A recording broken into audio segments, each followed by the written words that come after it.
সোনা সোনা।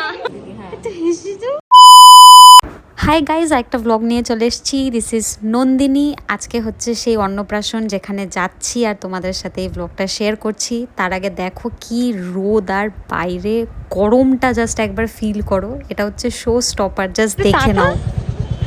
বাবা আবার এটা কি কানে? বস না, এটা সামনে দিয়ে দেখি তোকে। মানে একদম ঝাঁকানাকা ড্রেস করে চলে এসছে পূর্ণেন্দু।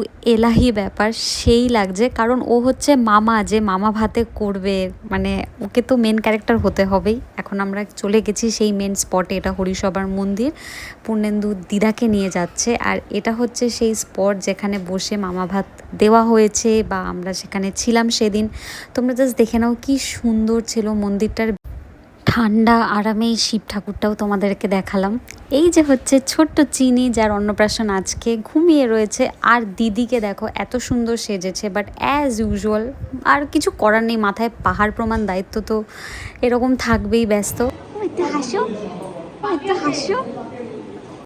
সো গাইস, চিনি যেহেতু ঘুম থেকে উঠেই গেছে, তো আমরাও এবার রেডি হয়ে গেছিলাম। কারণ এখন ওর মুখে ভাত দেওয়া হবে, আশীর্বাদ করা হবে, যেগুলো যেগুলো অন্নপ্রাশনে করা হয়। এই যে পূর্ণেন্দু আর দিদি বসে পড়েছে ওকে আশীর্বাদ দেবে বলে। প্লেট সাজানো, সব ফটোগ্রাফার্সরা রেডি, সবাই মিলে বসে রয়েছি। Please rotate your phone for better view, কারণ আমি এটা ক্যাপচার করার জন্য এর থেকে ভালো ফ্রেম পাইনি। এই যে আমরা সবাই রেডি।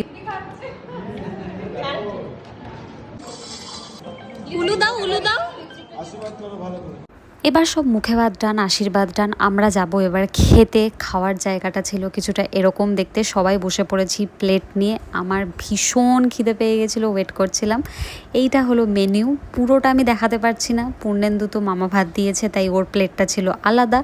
আমরা এই যে আমি, সোহিনী, গুড়িয়া সবাই খেতে বসেছি। এত বিজি হয়ে গেছিলাম যে আমি মেনুগুলো ক্যাপচারও করতে পারিনি, কারণ এত খিদে পেয়েছিল আর এত ডিলিশিয়াস ছিল।